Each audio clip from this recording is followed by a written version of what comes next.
Pues el espacio me interesa desde que yo era muy pequeño, con 4 o 5 años, veía en televisión los primeros lanzamientos del Columbia, aquello me llamó poderosamente la atención. Fui empezando a recopilar información, principalmente sobre temas del espacio en revistas. Pues la idea del museo nació a partir de las primeras exposiciones que hice, en el año 94-95. Vi que en España no había ningún centro similar, entonces en el año 97 decidí crear este proyecto. Emilio Herrera fue un ingeniero aeronáutico español que nació a finales del siglo XIX y en los años 30 diseñó un traje estratonáutico, lo llamaba él, con el propósito de poder estudiar in situ las condiciones que se daban en las altas capas de la atmósfera, en la estratosfera. Y de lo que se trata en este caso es de replicar el traje que él diseñó y construyó en los años 30 al objeto de poderlo incorporar a las colecciones del proyecto del Museo Español del Espacio.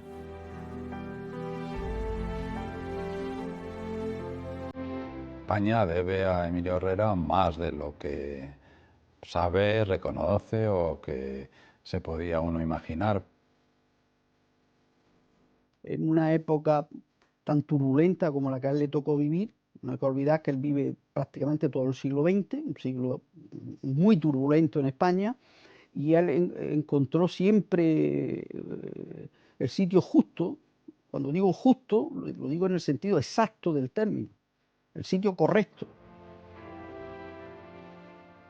Era una persona muy preparada y entonces hablar con él es que era una delicia, porque podía hablar de la cosa más frívola y más divertida y más cómica y de la cosa más seria. Para la historia de España probablemente Herrera tiene dos facetas importantes. Es uno de los fundadores de la aviación española y es un militar paradigmático desde el punto de vista, llamémosle, ético-político. Una persona modesta, que materialmente no le importaba vivir de los lujos, sino vivir en función de las ideas que él defendía.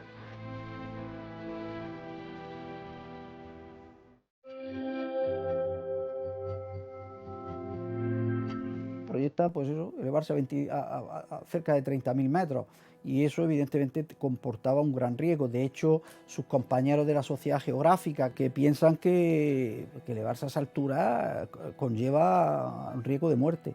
Intentar batir el récord de ascensión en un globo que entonces estaba en manos a 25.000 metros de altura, 25 kilómetros, que se dice pronto, de picar, para eso hace falta también valor.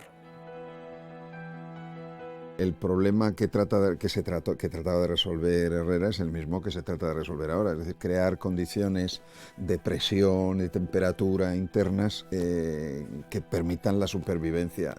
Y desde ese punto de vista, pues era vuelvo a insistir, por lo que sabemos y por los dibujos. Hay algún dibujo del propio Herrera, por lo menos en el uso que se hizo en su momento, que era en ascensiones estratosféricas, pues dio buen resultado.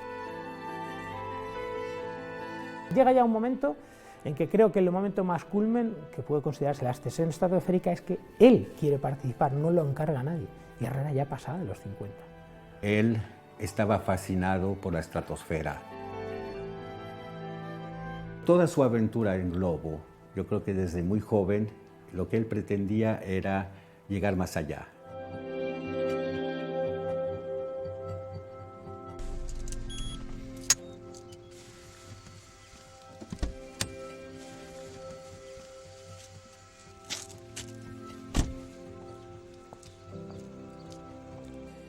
Para construir el traje he contactado con Charlie, un tipo que es capaz de hacer casi cualquier cosa. ¿Charlie? ¿Sí? Soy Óscar. Ah, hombre. ¿Qué tal? Hace, caballero. Por fin nos conocemos en persona. Muy bien, aquí me has cogido trabajando. Por fin nos conocemos en Aquí persona, estamos. ¿no? ¿Qué Sí. tal? Te ¿Qué me trae? el dossier de información que he podido recopilar sobre el traje de Herrera. Ajá, mira, interesante. Hombre, algo he buscado, ¿eh? Y algo tengo de antiguo, pero seguro que lo que tú me aportas es... Yo lo que he podido vemos, ¿no? encontrar es bastante Sí. escaso porque hay muy poca Ajá. información sobre Sí. su traje. Sí. Ah, mira, sí, mira, esta foto no la había visto Aquí yo. se ve el exoesqueleto con gran detalle.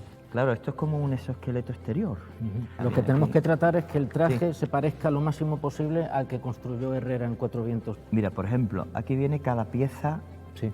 y viene ¿para qué servía? Claro. Sí, Mira, viene tiene un aquí. desglose de las funciones de cada equipo. Mira, ya a partir de aquí ya se puede, digamos, construir físicamente. Por supuesto que fácil no será, pero me refiero sobre todo en cuanto a materiales, porque Emilio Herrera usó unos materiales de la época que hoy en día es casi imposible de encontrar. Por ese camino vamos bien.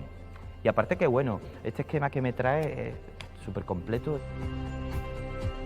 Lleva una primera capa de lana, después lleva la de caucho y luego lleva el exoesqueleto. El exoesqueleto lo que hace, supongo, que será impedir que el traje Se expanda. de todo. Este traje tiene la particularidad de que, aparte de ser una cosa visual, hay que hacerla también funcional. Lleva en los brazos también, lo que es en antebrazo y lo que es en la parte del hombro, también va enganchado aquí al pecho, lleva todo esto, y en piernas, lo que es muslo y aquí en la espinilla. Creo que Charlie es un buen tipo, como dicen en Estados Unidos, a good guy. Le veo con gran potencial, lo que pasa es que no estoy seguro de que quiera hacer el traje.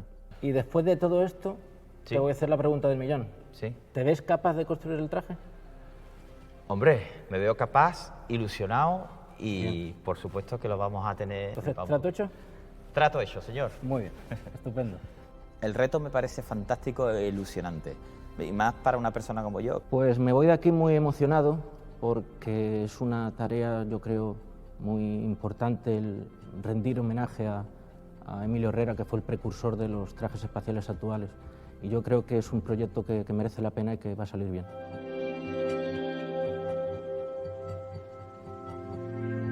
La niñez y la infancia de Herrera, como toda su vida, es muy original, porque la familia de Herrera era una familia singular, una familia de militares.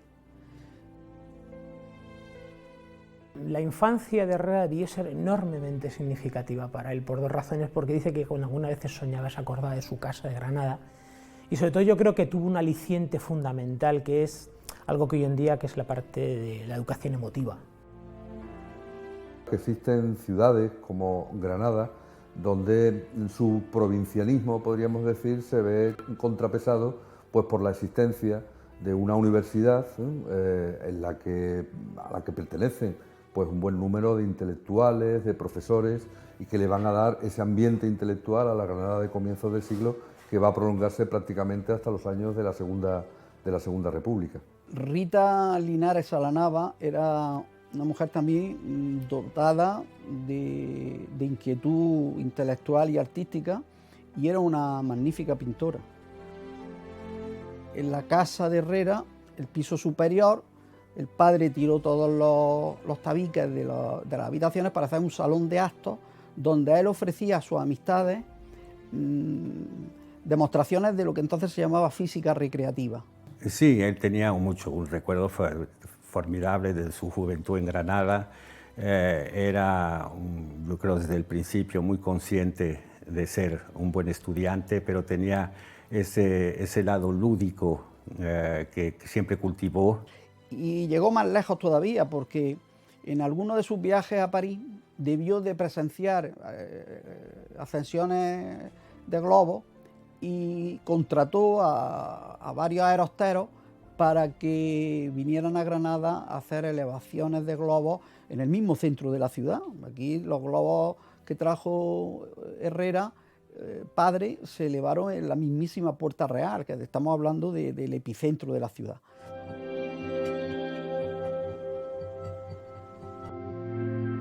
He ido no es una chatarrería, es algo especial.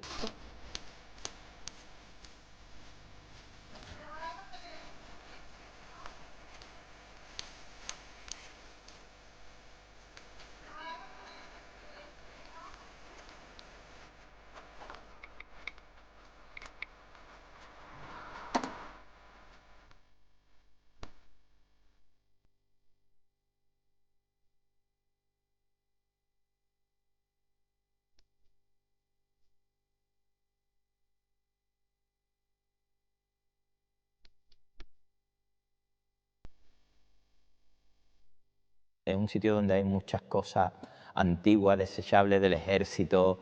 Ha sido un poco de aventura.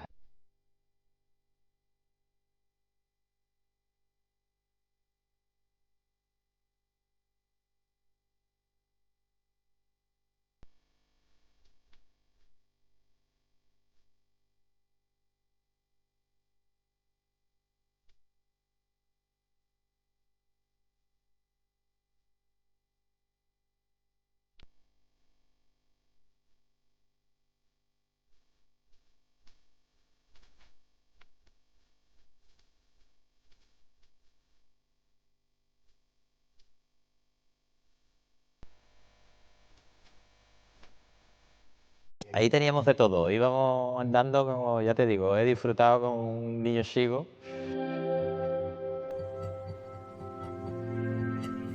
Herrera se educa en la Escuela de Ingenieros de Guadalajara. Como un anexo de la Escuela de Ingenieros, pues se crea el servicio de aerostación. Y Herrera, claro, al tiempo que se está formando, está presenciando la elevación de globos. Y es que es la escuela de la que surgen algunas de las figuras más importantes en el nacimiento de la aviación española. España, que en tantos otros dominios científico-tecnológicos ha sido una nación de segundo o tercer rango, sin embargo, en aeronáutica no es así. Lo primero que hacen son experiencias científicas. Se dedican a lanzar globos para hacer estudios de temperatura y de comportamiento en la alta atmósfera. Y con los datos que obtienen van a congresos internacionales donde sorprende los datos, el rigor de los estudios que presenta don Pedro Vives, ¿no?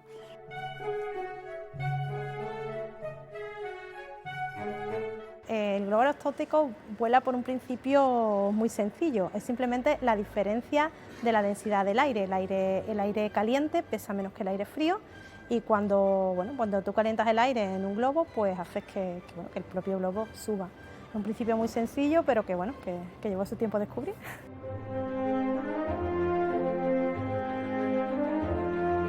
Apenas contraído el matrimonio se tiene que ir a África a la primera campaña de Marruecos, la de 1909, que precisamente es la primera vez que se hace uso de la aeronáutica como un elemento militar. Herrera, que siempre fue más bien un técnico, un científico, más que un militar, en estricto sentido, pues es verdad que realiza sus primeras intervenciones en su hoja de servicio, las presta en el servicio de la Guerra de África o la Guerra de Marruecos. Ahora sería raro, pero él en esa época es ingeniero, es piloto y es aerostero. Ve que la aeronáutica puede ser la palanca del desarrollo social y económico de España y sobre todo de algunas regiones como Andalucía.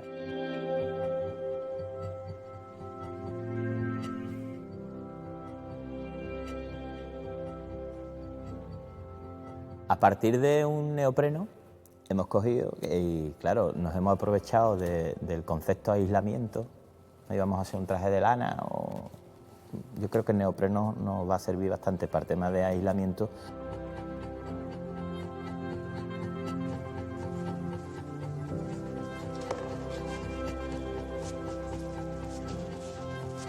Una vez le aplicamos el látex, esperamos que se seque entero, incluso le damos 3 capas, por lo menos, para que eso coja el concepto gomoso y elástico, ¿no?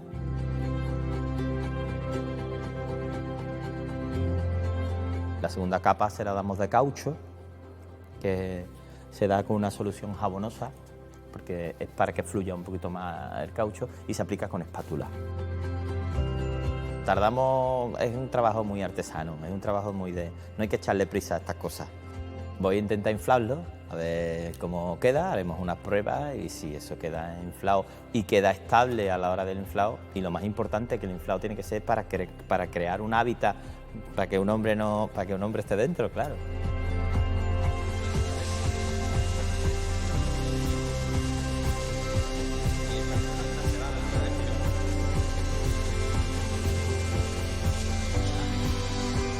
Una vez que quede inflado, ahora es cuando hay que montarle el exoesqueleto encima. Estoy satisfecho con lo que está saliendo y lo que estamos haciendo, pues parece que estamos avanzando a buen puerto.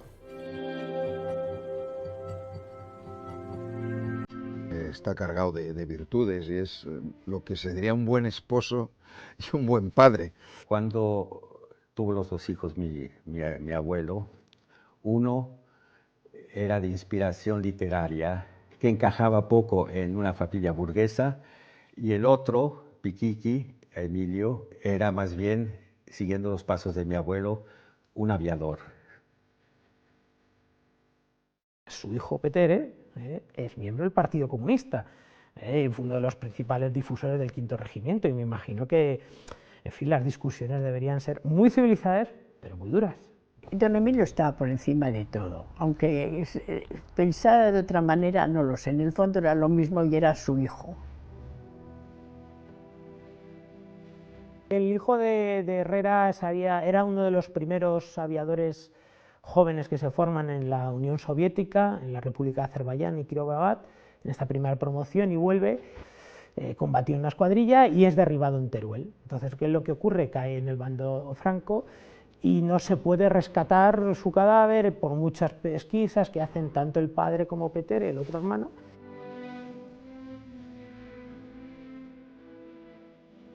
Herrera durante un tiempo creyeron que no había muerto el hijo, ¿no? Y pensaban que estaba prisionero y recurrieron a los servicios de la Cruz Roja Internacional. A través de Gibraltar, Herrera recibe un comunicado de su amigo Kindelan diciéndole que su hijo desgraciadamente había muerto derribado en un accidente, en un combate aéreo. Sí. Y nunca más encontraron el cuerpo de mi tío. Eso fue un golpe terrible para mi abuelo, que hasta sus últimos minutos de vida estaba pensando en ese drama.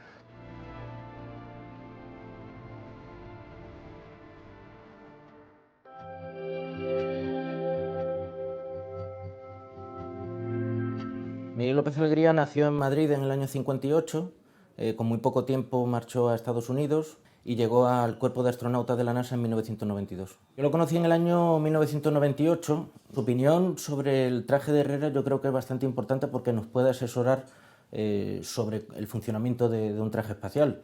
Bueno, la verdad es que es una persona que es poco conocida fuera de España, supongo. Es una pena que se ha perdido un poco la figura de Emilio Herrera. Emilio Herrera tenía más de 50 años cuando construyó su traje. ¿Qué problemas podría haber tenido si hubiese realizado aquel viaje a la estratosfera? Bueno, desconozco los detalles del traje, pero por supuesto esa parte de la atmósfera es casi como el espacio, o sea, la presión es muy baja, la cantidad de oxígeno muy poca, también hay problemas con radiación y por supuesto temperatura, entonces son problemas difíciles que tenemos que enfrentar hoy en día en trajes espaciales y supongo que sería lo mismo en su época. Emilio Herrera era piloto, ingeniero aeronáutico y matemático. ¿Crees que podría haber llegado a ser un astronauta? Tiene el perfil muy adecuado porque nosotros siempre estamos buscando gente con preparación técnica. Es muy parecido al perfil de la gente que solemos escoger como astronautas hoy en día. Nos gustaría que nos hablases de los trajes espaciales actuales. ¿De qué se componen? ¿Cuántas son las capas que conforman el traje? Sí, el traje actual tiene muchas capas y cada capa tiene una operación distinta. Uno es para reflejar el calor, otro para la radiación, otro para, claro, mantener la presión dentro. Luego también hay una mochila que lleva todo el sistema de sostenimiento de vida.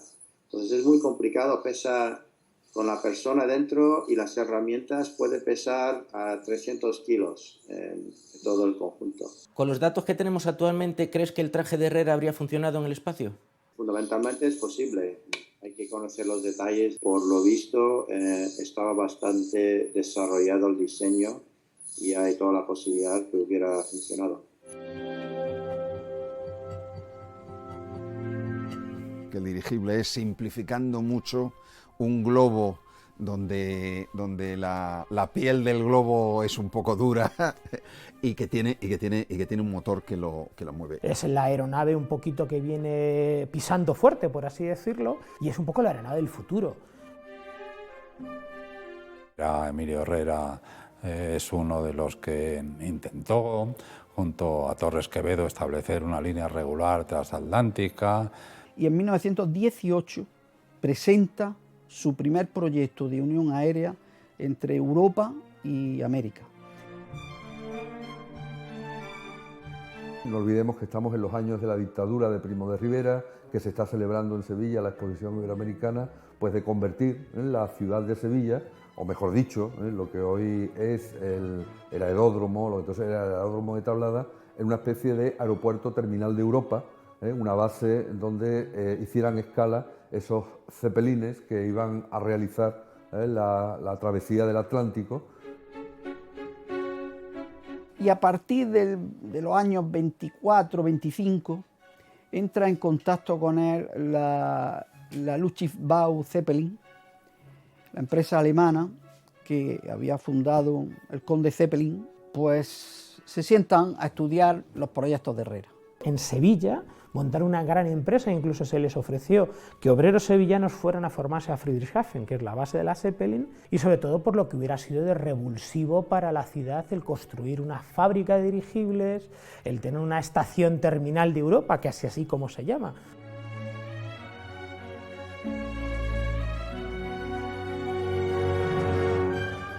Pues bueno, el proyecto Culmen, o digamos la empresa Culmen, es el vuelo transatlántico de una aeronave alemana de la Zeppelin entre Friedrichshafen y precisamente Nueva York. Y además el detalle de Hugo Eckener, que es el sucesor de la obra del conde von Zeppelin, es cederle a Herrera, desde que entra a los Pirineos hasta que sale por el estrecho de Gibraltar, los mandos del dirigible, de su nave. Hugo Eckener lo dijo: no saben ustedes el calibre que tiene la personalidad de Emilio Herrera. Estuvo presente en ese gran recibimiento al más puro estilo americano, fanfarrias, desfiles, con batallón de marines, la policía escoltándole, echándoles confeti. ¿A qué españoles han hecho? Aunque él cuenta, como digo, con el apoyo del rey y cuenta con el apoyo de algunas instituciones, pero hay unas rivalidades económicas tremendas, ¿no? Y esas rivalidades económicas pues la representan las firmas de transbordadores y de paquebotes que tardaban pues 10 o 11 días en atravesar el Atlántico, mientras que Herrera pues tenía claro que él conseguía con su dirigible atravesarlo en 3 días escasos. Tenía una base de caucho articulada, etcétera, y luego estaba comprimida por una serie de flejes muy sencillos, muy similares a lo que después van a hacer en la NASA. La externa, que es la que se ve, pues llevaba una serie de extensiones metálicas para facilitar las articulaciones, que era quizás la parte más compleja. Vengo a ver las abrazaderas o el exoesqueleto del traje.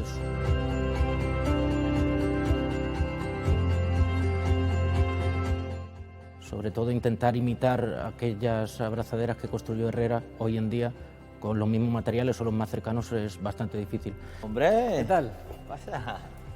Lo estás, vamos, no tengo palabras, lo estás clavando. ¿Qué te parece? Pues que me cuesta encontrar la diferencia entre el prototipo de Herrera y el que estás construyendo. Es increíble. ¿Cómo lo estás haciendo? Hemos encontrado un hierro dulce que es bastante maleable y soldable, por supuesto, que eso es lo más importante. Hemos cogido un hierro y lo hemos ido doblando a mano uno por uno y luego soldando uno por uno. Es un trabajo... Las abrazaderas es lo que evitaba que el traje se expandiese en ausencia de presión, entonces son una estructura muy importante de cara a asegurar la supervivencia del ocupante.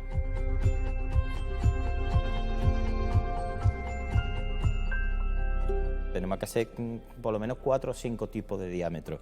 Uno para los brazos, para los antebrazos, para los muslos, para las pantorrillas, para lo que es el pecho, y siempre probándolo en el traje para que el diámetro después a la hora de inflado nos retenga, haga su función. Charlie ha hecho un trabajo realmente excelente porque el doblar cada metal para crear el exoesqueleto del traje es una tarea muy laboriosa.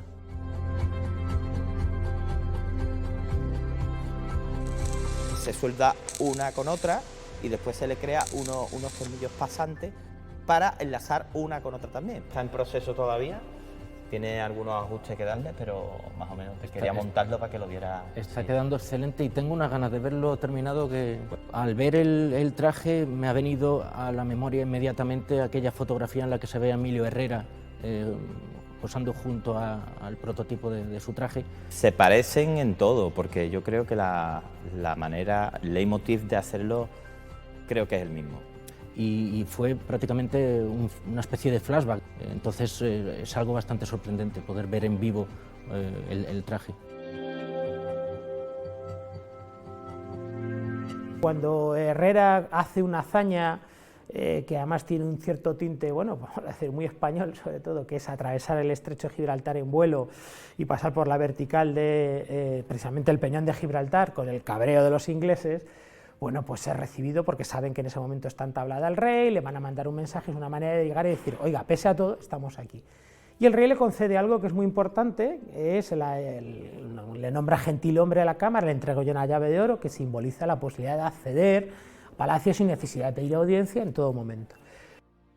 ¿Cómo se explica si no se entiende que fue un hombre de honor y un hombre leal a su palabra, el que un gentilhombre de Alfonso XIII terminase por hacer honor a su palabra? Él era conservador, católico, pues uno de los pocos militares de alta graduación que permaneció leal a la República. Para él la palabra empeñada era total, es decir, que él había jurado fidelidad al rey y para poder seguir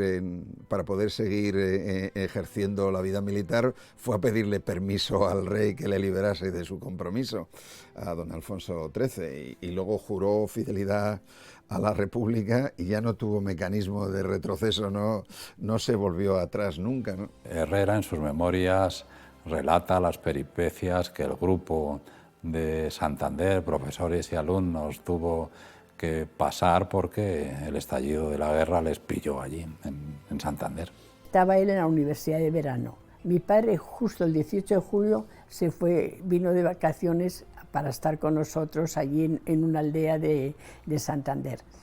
Estalla la guerra y entonces, como don Emilio estaba en la universidad, mi padre se puso a las órdenes de don Emilio. Y me acuerdo que mi padre dijo, si la República tiene hombres como don Emilio, yo estoy con la República. El 18 de julio le coge en la Universidad Internacional de Santander, que es territorio leal al gobierno republicano y que las propias autoridades procuran que todos los profesores, donde había profesores, pues había inclusive algún sacerdote y había profesores de todas las tendencias ideológicas y algún extranjero, temen que puedan tener algún problema o alguna dificultad y los trasladan a la frontera y los dejan en territorio francés. Cada uno de ellos elige dónde venir o dónde ir.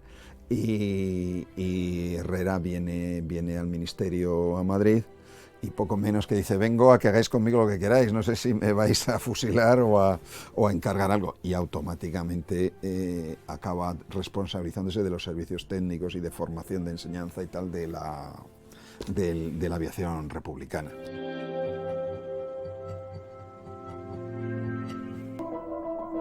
Bueno, el túnel fundamentalmente es un poco el punto de partida para dar un salto exponencial dentro de la aeronáutica militar española para ser algo. Y es pues el primer túnel de la... Lo más notorio es que lo primero que se emite y se aprueba es concesión de título ingeniero aeronáutico a dos ingenieros. Tuvieron que ser sus alumnos los que pidieron al gobierno que a Herrera, que había hecho todo eso, se le concediera el título, porque él no lo pidió para sí. tanto desde el punto de vista de los grandes RAIs internacionales, como de la aviación militar, como de los tecnólogos, no hay tanta diferencia entre la aviación española y la de los... Dice, ¿cuántas aviaciones importantes hay en los años 20? 20, una docena de europeas, Estados Unidos... Bueno, pues España es una de ellas.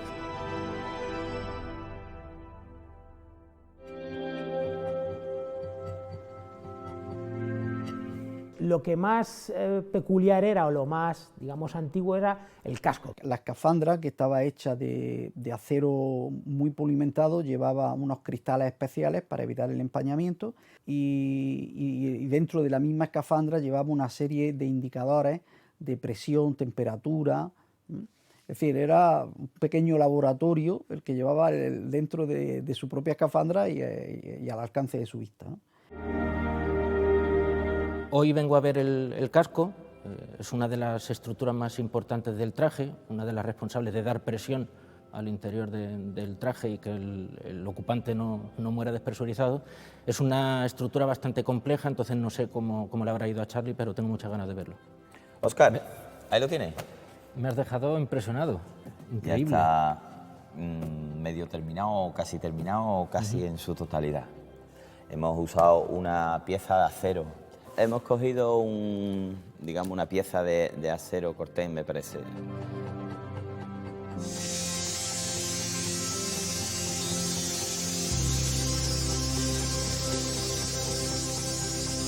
Y he empezado a modelarlo un poco a base de martillazo.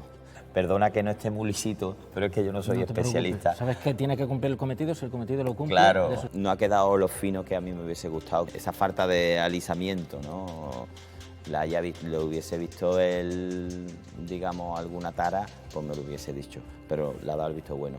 Le he metido el circuito para meterle el manómetro. Sí. Que aquí tenemos 3. El manómetro también está muy logrado, incluso las proporciones con respecto al casco son muy parecidas a las del traje original. No sé cuál querrás que le ponga.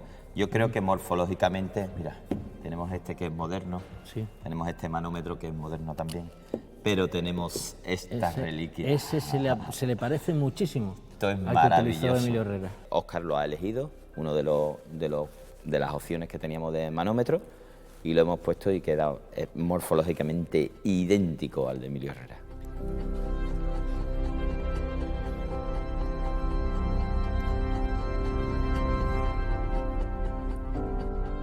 ¿Te importaría que me lo probase? Hombre, por supuesto. ¿Te atreves? Venga. Vale. Voy a quitarme la chaqueta.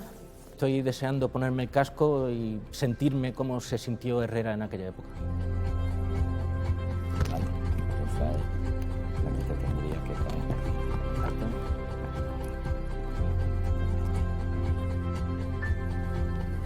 Y ahora.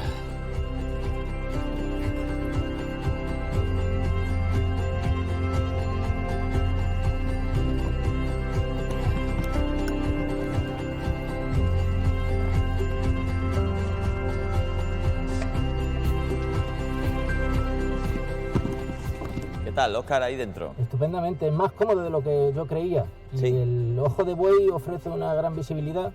Veo perfectamente el medidor de presión, las lecturas, en caso de que hubiese un aumento o un descenso en la presión, se vería perfectamente. Óscar se ha probado el casco porque el hombre estaba ahí, yo lo veía inquieto y quería probárselo. Pues la experiencia ha sido impresionante, el ponerme el casco, el sentirme más o menos como se sintió Herrera en aquella época, y poco a poco veo cómo va evolucionando el traje y cada vez tengo más ganas de verlo completo.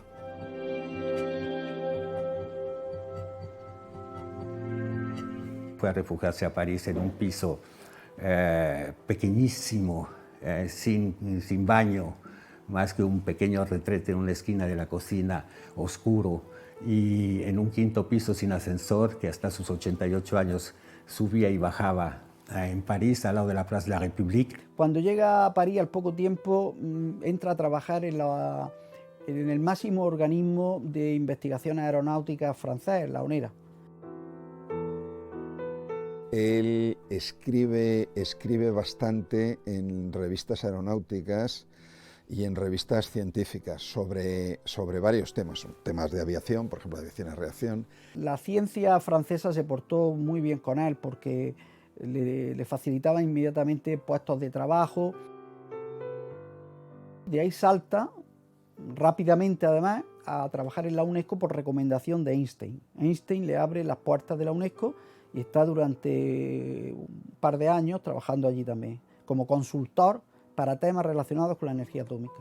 Volvemos otra vez a los principios de Herrera. Cuando España es admitida en la ONU, Herrera renuncia a no solo a formar parte, sino a los emolumentos que percibe de la ONU, precisamente por eso, porque él está vinculado a la República del Exilio.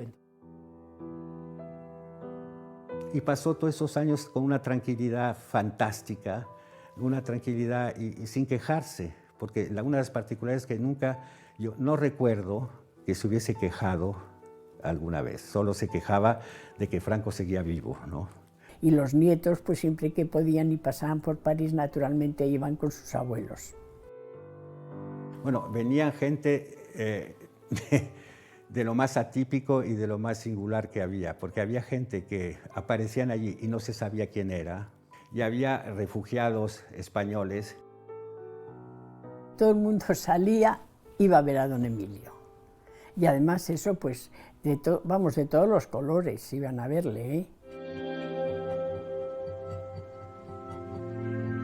Y Herrera empieza a vehicularse más a sus intereses más concretos, que es el espacio. Bueno, él empieza a hablar de viajar a la Luna en el año 32, que da una conferencia en la Universidad de Madrid, que se tituló exactamente "Dentro de 50 años viajaremos a la Luna". Y esos estudios se van completando con el paso del tiempo y sobre todo con los artículos que publica en los años 50 en la revista Ciencia Aeronáutica. Ahí sí que es verdad que los datos son de una proximidad a la exactitud.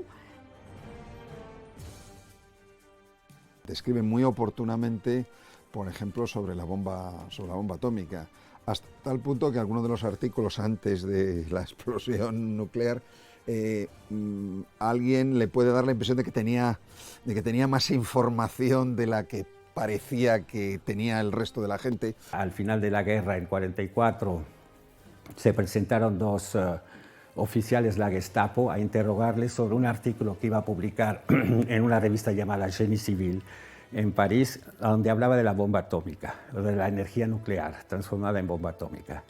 Y estos dos inspectores de la Gestapo estaban preocupados de saber de dónde tenía esa información sobre la bomba atómica y sobre la energía nuclear. Y él dijo sencillamente: viene de mi cabeza. Y entonces contestaron los de la Gestapo: bueno, ese artículo que usted quiere publicar en la Génie Civil está censurado, usted no lo va a publicar. Y él me dijo, me contó mi abuelo, y eso era señal que los alemanes ya estaban preparando la bomba atómica.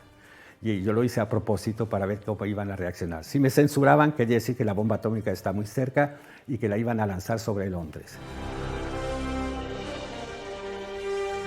Al final de la guerra, pues como es sabido, todas las potencias tienen interés en captar tecnología alemana, elementos de la reacción, misiles balísticos, armamento, y una especie de rapiña generalizada.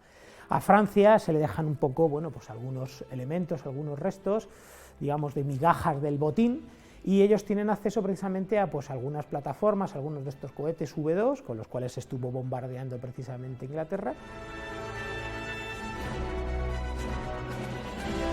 La V2 alemana, adaptarla para hacer precisamente una salida al espacio, ¿sí?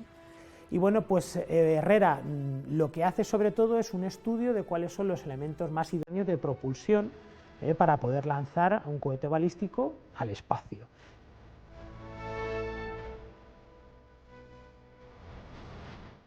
Y se lo plantea al gobierno francés, el gobierno francés lo estudia con mucho interés, ve que es viable, pero no acepta las condiciones de Herrera, que era que los tripulantes fueran españoles.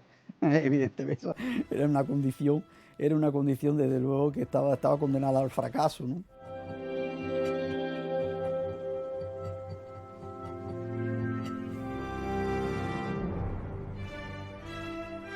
Y después vino esa invitación insistente con cheque en blanco para ir a América. Y ahí es donde mi abuela, por la versión que yo tengo, le frenó, y yo creo que fue triste porque si no mi abuelo estaría hoy en otro mundo. Fueron a entrevistarle de una manera muy pragmática y muy directa. Era gente que sabía, porque además se confirmó después llamadas telefónicas, y claro, Herrera, pues como decía García Borrajo, Herrera era muy bueno, pero no era tonto.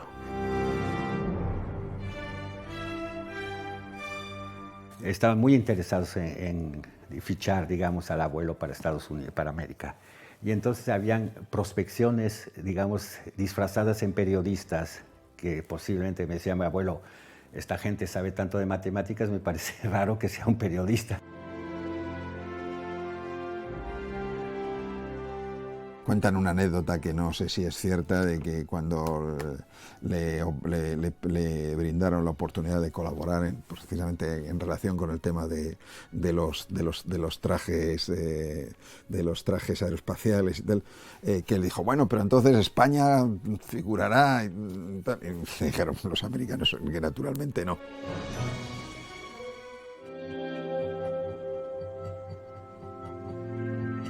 El proyecto estaba terminado en el año 35, pero lo va retrasando porque encuentra materiales más livianos y más resistentes que le van a permitir subir a mayor altura. Él, por ejemplo, recibe de Alemania y de Suiza maquinaria y equipos de medida precisamente para medir presión, para medir temperaturas, donados por empresas que en aquel momento eran punteras en su campo, ¿no? Y cuando ellos apuestan en aquellos tiempos por este experimento es porque tienen la seguridad de que va a funcionar. Prepara la barquilla de tal manera que si surgía algún percance, él estaba dispuesto a lanzarse en paracaídas desde los cerca de 30.000 metros que pensaba alcanzar. Pues vengo a ver cómo Charlie intenta introducir el cuerpo de caucho del traje en el exoesqueleto. Mira, Oscar, vamos a meterle el exoesqueleto. Sí. Para probarlo primero. Muy bien. Con el traje quitado.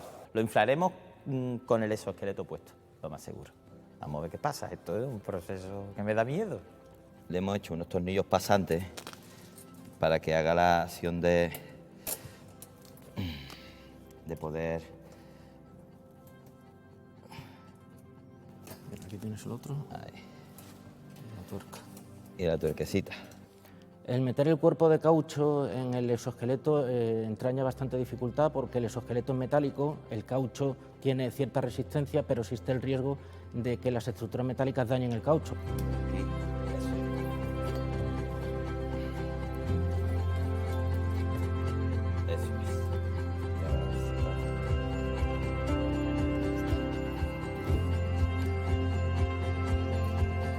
Una vez que inflemos el traje, que se le dé presión, entonces veremos si efectivamente el trabajo que ha hecho Charlie aguanta la presión del aire. Bueno, vamos a darle gas, que no es gas, es aire, ¿vale?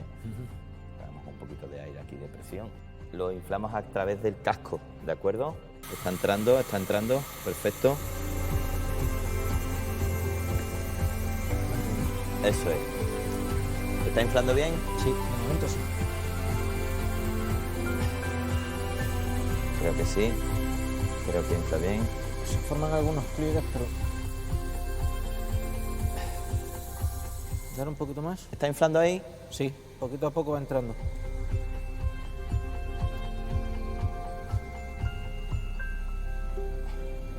Sigue. Vale. ¿Qué te parece el resultado? Estupendo. De momento, morfológicamente, tenemos el traje hecho. Me recuerda aquella foto que se tomó en 1935 Herrera con el traje. Inflándolo, ¿no? Inflándolo y es idéntico, es como ver el propio traje de Herrera. Se ha quedado rígido porque nosotros tenemos que conseguir esa rigidez, porque ahora ten en cuenta que vamos a mermar ese inflado con el exoesqueleto, esa es la segunda parte. Hemos hecho la prueba de inflado, todo ha salido perfectamente, no hay fugas y hemos visto que la movilidad en su conjunto, tanto la del exoesqueleto como del cuerpo de caucho, es normal dentro de lo que cabría esperar, por lo tanto, de momento estamos teniendo bastante éxito en la construcción del traje.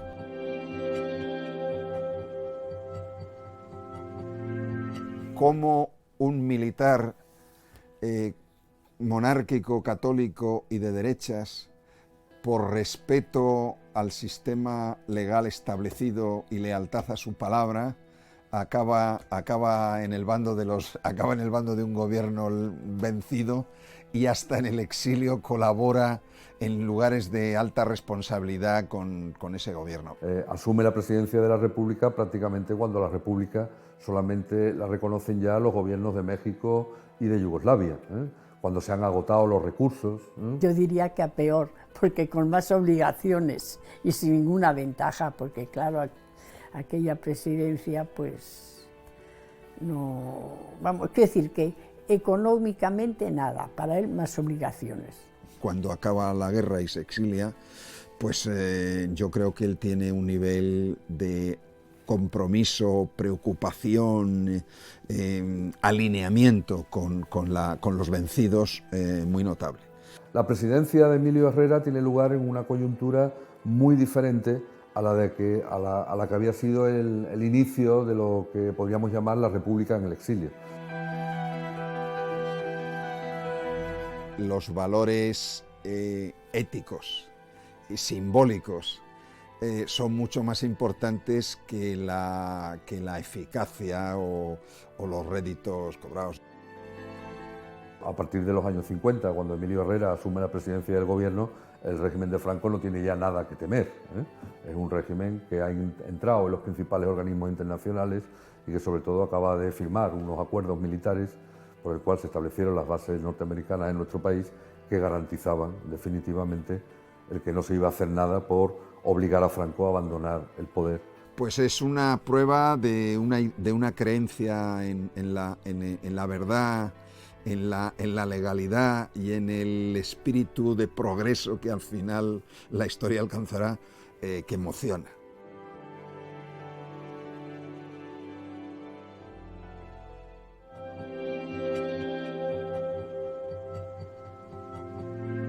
Y yo recuerdo bien que él se apagó, como se apaga una vela o como muere un pajarito. No tuvo sufrimiento, tuvo una pulmonía y murió. O un resfriado grande o así. Y murió. La generosa actitud que en un principio tuvo el Ayuntamiento de Granada cuando repatrió en el año 93 los restos de Herrera.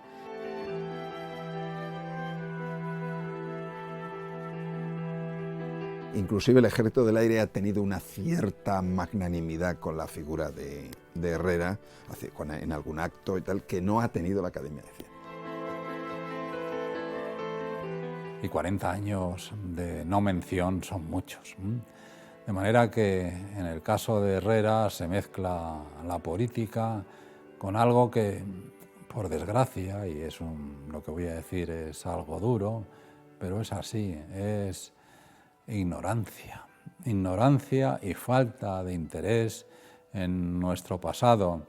Pero por encima de eso me quedo con el ejemplo de rectitud, de honradez, de tener las ideas claras, de no venderse por un plato de lentejas.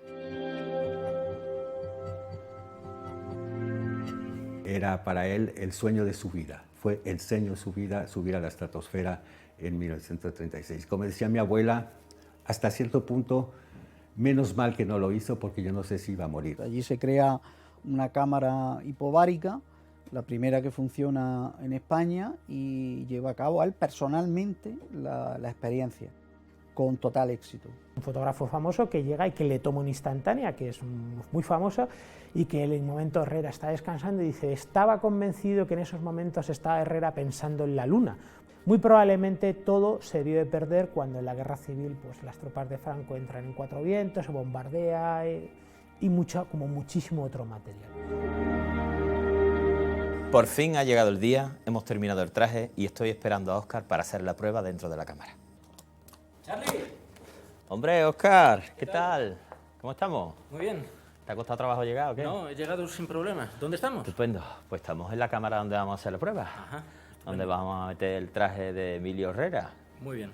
He traído a un amigo para que haga de astronauta. De sujeto de pruebas. Exacto. Muy bien. Y ahora te lo voy a presentar y vamos a empezar a montarlo dentro, paso por paso, luego nos saldremos y echaremos a andar a la cámara. A ver qué pasa. Muy bien. Mira, es un amigo que se ha prestado a poner traje. Encantado. ¿Qué te parece? Muy bien. Perfecto morfológicamente, ¿no? Sí, si él está preparado y nosotros también lo estamos, vamos allá. Pues vamos para adentro.